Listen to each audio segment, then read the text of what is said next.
Our chompers not only help us chew when we chow down on our favorite foods, but they also aid when we produce sounds and learn to speak. It's no secret that oral hygiene is a matter of utmost importance in almost every society. And even though we try and avoid it, we need to visit our dentists regularly for a checkup or a routine cleaning. And if you're lucky, you won't need a root canal. Sit back, settle into your seat, and let the novocaine kick in as we sink our teeth into teeth on this week's episode of FYI. Welcome to For Your Info. En inglés. You got it.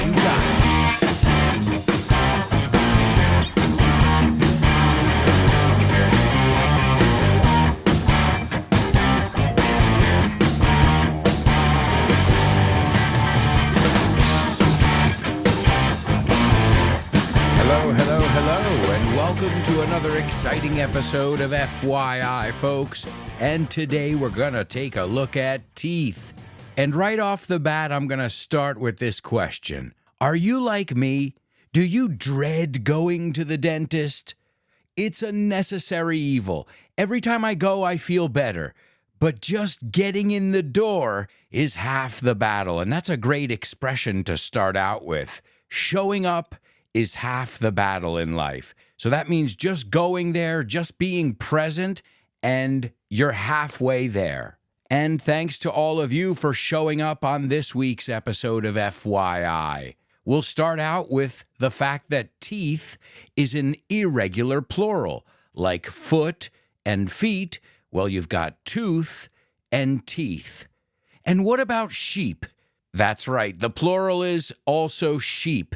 We don't say sheeps.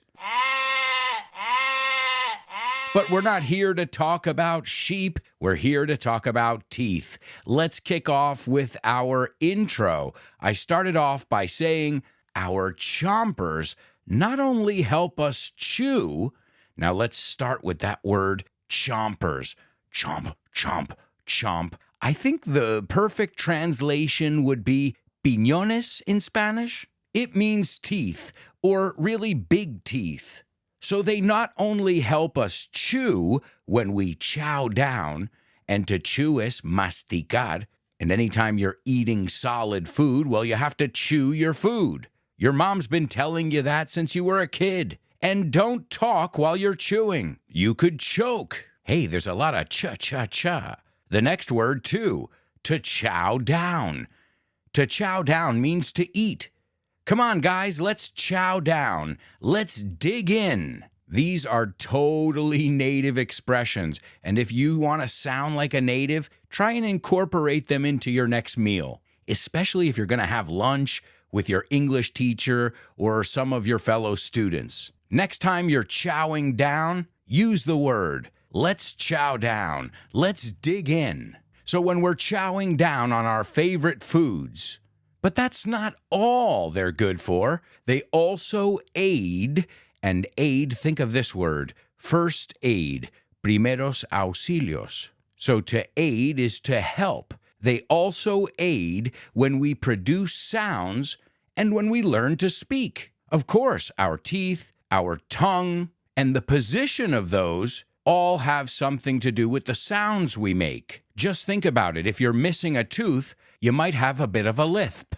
So if you have a lisp, well, that's maybe because you were born with a speech impediment. Maybe it's because you're imitating Daffy Duck because this is despicable. Or maybe it's because you're missing a tooth. So we all know that one little adjustment to the tongue, the lips, or even the teeth could change the way we speak. And it's no secret that oral hygiene, now I don't know this word in Spanish. For the life of me, I can't pronounce it. Hygiene, I can't. Well, in English, it's really easy. Do you guys know the group Kiss? I wanna rock and roll all night and party every day. Well, the bassist, his name is Gene Simmons. Well, just say hi to him. Hi, Gene. Oral hygiene. Yeah, that means keeping your mouth clean. Not just your teeth, but your gums as well. And that's an easy one to remember. Gum is chicle, right? Chewing gum. Well, just think, hey, wait, I've got some gum on my gum. And this way you can associate it and you'll never forget it because all of you already know the word gum. You just didn't know, or perhaps you didn't know the secondary meaning of it. And a shout out to my student David. We looked at this in class a couple weeks ago. And it's true. Oral hygiene is a matter, un asunto, of utmost importance in almost every society. Who doesn't value good teeth, good breath? And even though we try and avoid it, we need to visit our dentists regularly. Yeah, I know, I'm one of those people. I'm guilty as charged. I always put it off. And I'm going to send a shout out to my dentist right now while I'm at it. And it's great, just like any doctor, you go for a routine checkup, and in the case of your teeth and your gums, a routine cleaning. Because we all know that plaque builds up, and also you can get cavities, tooth decay. We're going to look at all this vocabulary as we get into this episode, as we sink our teeth into it. I know, I think I'm funny. And then I said, and if you're lucky, you won't need a root canal. And I learned that word in Spanish the hard way, because I needed one. I had to go to the dentist, and he said, you need an endodoncia. And I whipped out my phone, and I looked it up, and I said, the dreaded root canal. Oh, no! We even use this as an idiomatic expression in English. It's like getting a root canal. We say it for something that's really tedious, something that's a pain in the neck. And then I said, sit back, which is what you do in the dentist chair, settle into your seat, acomodarse, I think you say. That means get cozy, and let the novocaine kick in. And novocaine, I believe, is laughing gas. It's what the dentists usually use when they need to numb you. And to numb is a word with a silent B. In Spanish, it's entumecer. Yeah, I couldn't imagine going through any of those procedures without a little bit of novocaine. And to kick in is to start to have an effect. And I already mentioned sinking our teeth into something, which is very similar to Spanish. So let's get started. You guys know the drill. I know, I'm on fire today with my jokes. Did you get the double meaning? Well, a drill is that thing you heard in the intro. Zzz. But also, you know the drill means you know how things work. You know how we do it here on FYI. Also, a drill is an exercise. In our classes every week, we do drills. Speaking of, a shout out to all my patrons who make this show possible. They produce this show. And as a thank you, they get bonus episodes every week, PDFs with all the vocabulary and expressions, weekly classes with me, with an amazing group of students, and you can even get private classes with me. But all that's over on patreon.com/Alberto Alonso. And if you're on Patreon this week, I'm going to be sharing the dentist episode of my book, English Everywhere. It's got a lot of useful vocabulary, some that we'll look at here, and some that I might forget to mention. But I think between the two, you guys will have this down to a T.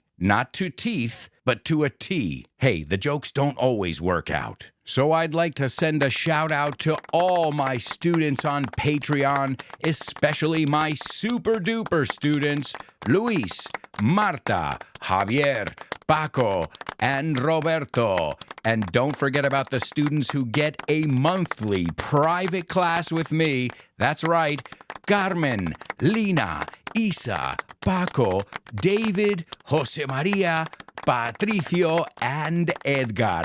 And the community is growing every single day. So thank you, students, and keep kicking ass. Sigue arrasando. If you want to join our curious community, go to patreon.com/Alberto Alonso. We'll see you there. Oh, and if you don't have my books, you should pick up a copy. I've got 5 different books. I'll go in order so I don't forget them. English Everywhere. This Book is the Milk. This Book is the Milk 2.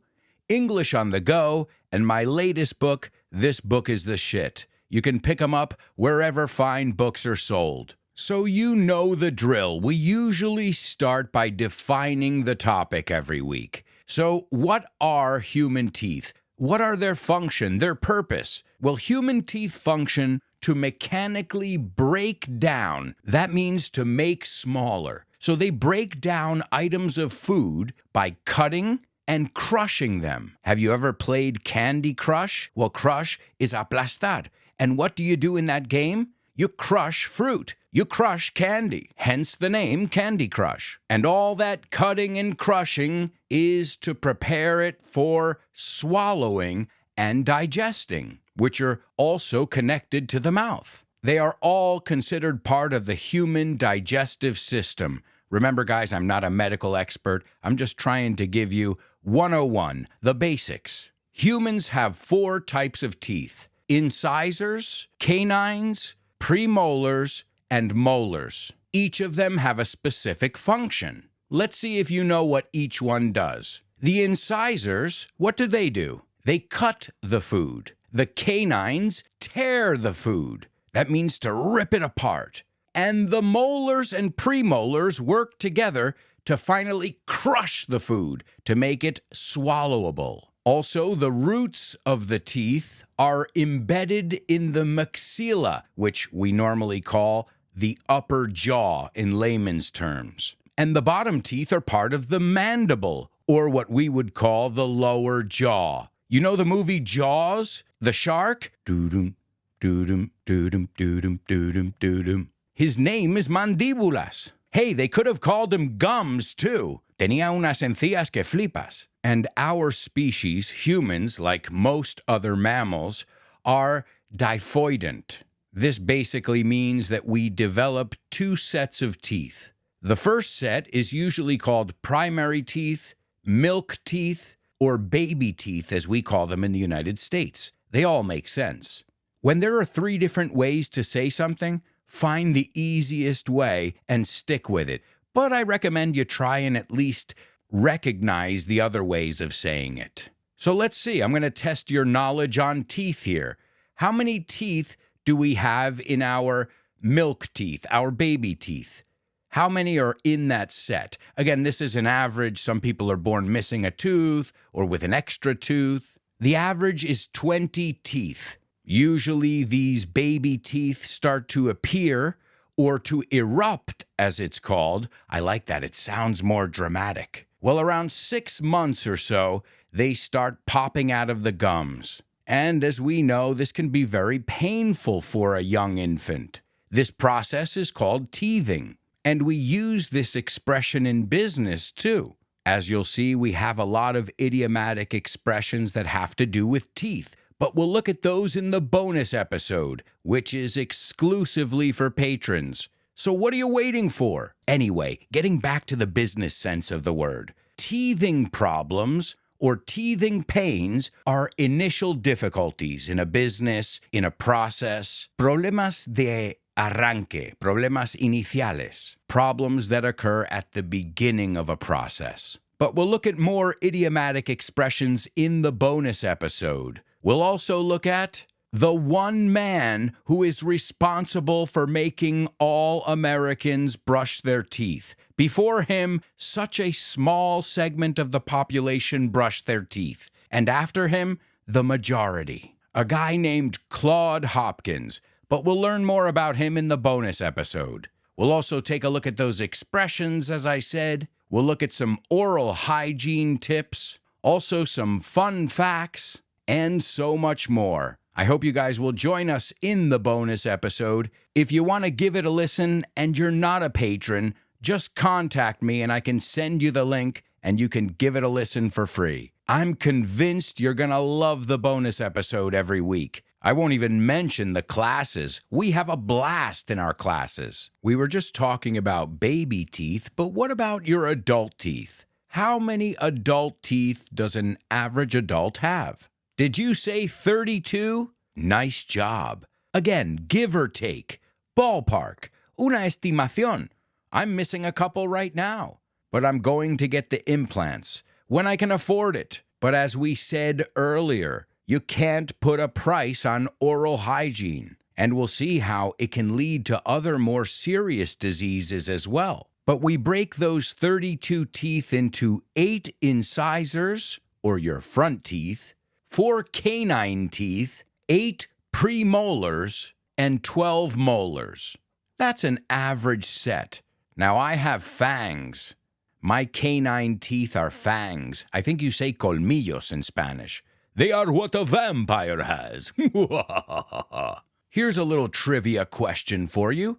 How many teeth do you think mosquitoes have? More or less than us? I won't make you guess exactly. That's impossible. Did you say more? That's right. Mosquitoes have 47 teeth. Again, these are averages. Let's take a look at other parts of the mouth. We already mentioned the gums, the tongue. It's important to brush your tongue as well, as we all know. That's where our taste buds are. Those are the things that make us taste bitter things, sweet, sour. We've also got the roof of our mouth, or the alveolar ridge, but generally people call it the roof of your mouth. We've also got our lips, as we said before. And what are teeth made of?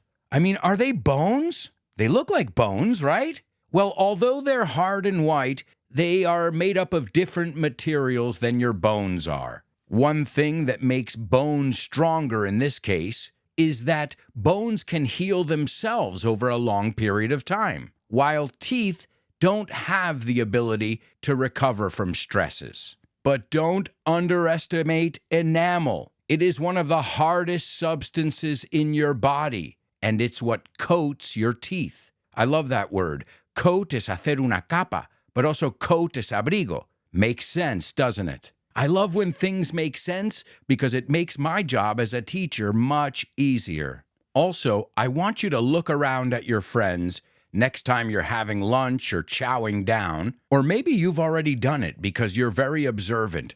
But I want you to look at everybody's grill. Everybody's grill, that's a very native way of saying their mouth, their teeth. You'll hear it in a lot of hip-hop songs. But you'll notice no two mouths are the same. I'm not just talking about the teeth, the combination of teeth, lips, but even if you were to take the lips out of the equation and the tongue, teeth are as unique as fingerprints. And, as we've seen, they are an important tool in forensics. It's not just the size of your teeth, but the way they are arranged inside your mouth is unique to you and you alone.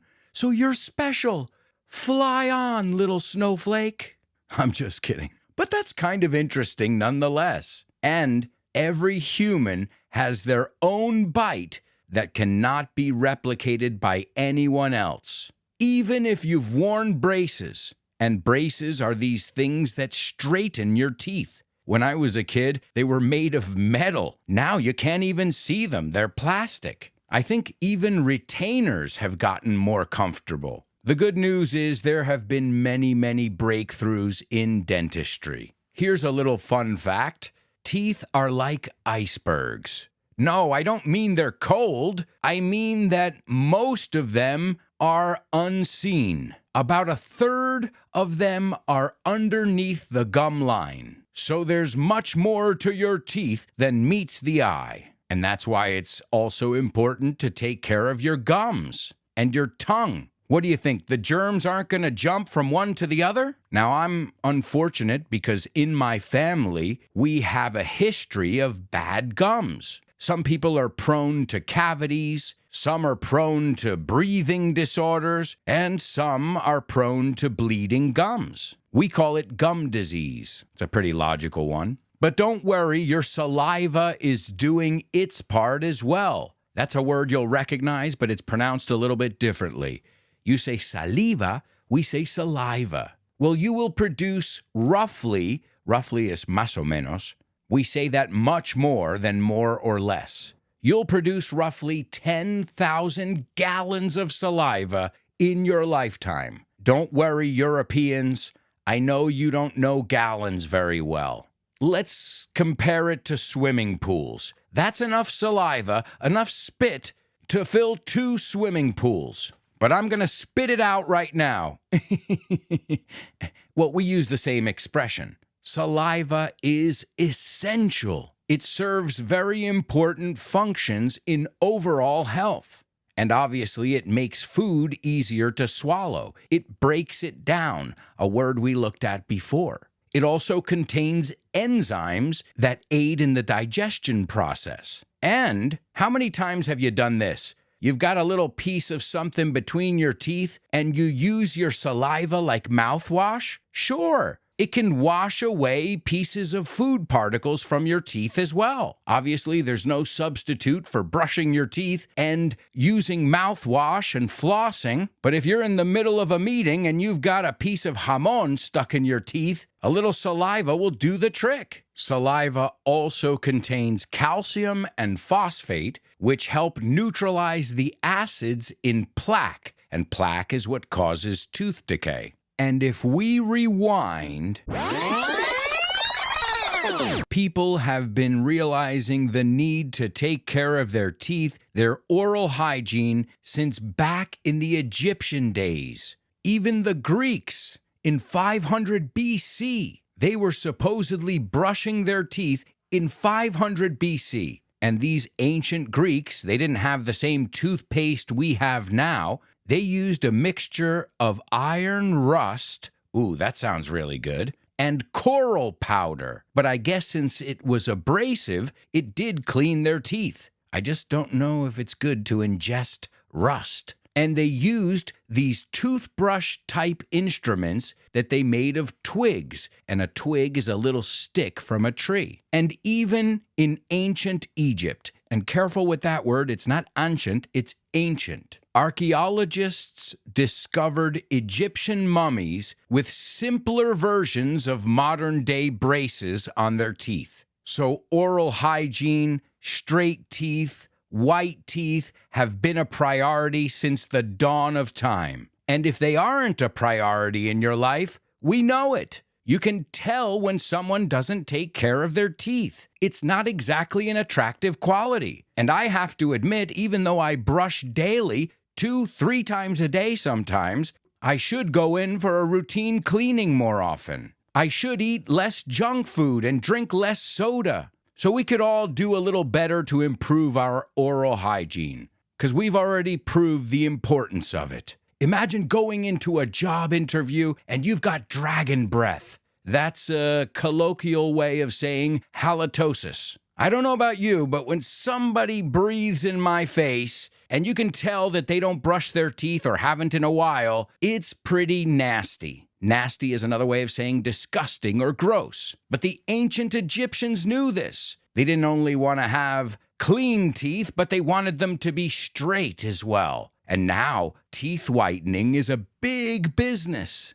Oral hygiene in general. A shout out to my friend Mike, who works in teeth whitening. If you guys are patrons and you want me to send you a sample pack, let me know, and I'll give Mike your address. But also teeth whitening, like everything, it's got to be done in moderation. Because if you overdo it, well then maybe you're bleaching your teeth and you're having the opposite effect. An example is in my case. I use a mouthwash from time to time with chlorhexidine. It's a chemical, and it's for sensitive gums. But I've been told many times to not overuse it because it will stain my teeth. So even the stuff that we're using to treat, we need to use it in moderation. And that's really a dentist who can tell you that. We can't be experts in everything. And our brother-in-law, nuestro cuñado, no es experto tampoco. Also, we're going to clear up a doubt over here. What's the difference between a dentist and an orthodontist? Because I remember growing up and hearing both. Well, both of them are trying to make your smile more beautiful, more healthy.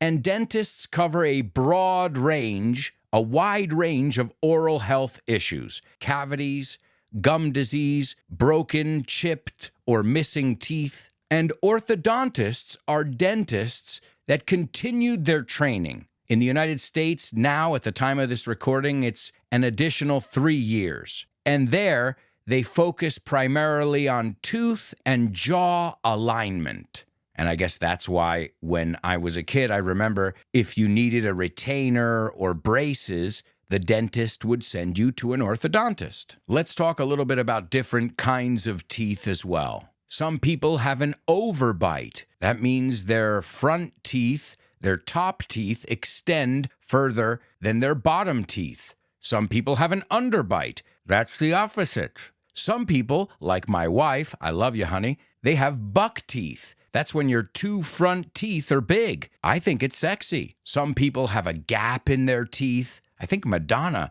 has a gap in her teeth. Crooked teeth, I don't know if that's sexy. That's why you can get a retainer or braces. Straighten them out. Some people have fillings. You call them empastes. En inglés tiene sentido, rellenos. I remember my grandma, God rest her soul, Maria Lilia in Almeria. She had dentures, but also in her generation, they didn't know the importance of oral hygiene. She was more concerned sewing clothes for her 4 kids because they didn't have a Primark around the corner or Zara or anything like that. So she didn't have any extra time to run to the local dentist. And if she wanted to go to the dentist, she would have to take a bus from the village to Almeria, which was like, a full-day affair. But now things have changed. We know the importance of oral hygiene. Most people have access to dentistry in the Western world, I should say. And I think everybody, again, maybe you guys can prove me wrong. Is there a society that thinks that crooked, yellow, stained, broken teeth are sexy? Please let me know. But it's not just about the aesthetics and having good breath. But if you don't have good oral hygiene, you could have increased risks of Alzheimer's disease, heart disease, and even diabetes. And although that's pretty serious, as far as I'm concerned, the worst part is it affects your smile. And don't let anybody or anything take that smile off your face. It's the thing that draws people to you. Lo que atrae la gente a ti. And that reminds me of a joke before we say goodbye. What's the longest word in the English language? Smiles. Why? There's a mile between the 2 S's. And we'll wrap up with a quote from Tom Wilson. He said, "A smile is happiness you'll find right under your nose." And that's an idiomatic expression. It's like when you're looking for your car keys and they're right under your nose. Las tienes delante todo el rato. So now, understanding that double meaning, here's the quote again. A smile is happiness you'll find right under your nose. I hope this episode of FYI made you smile, and I hope you'll join us in the bonus episode of this week's FYI.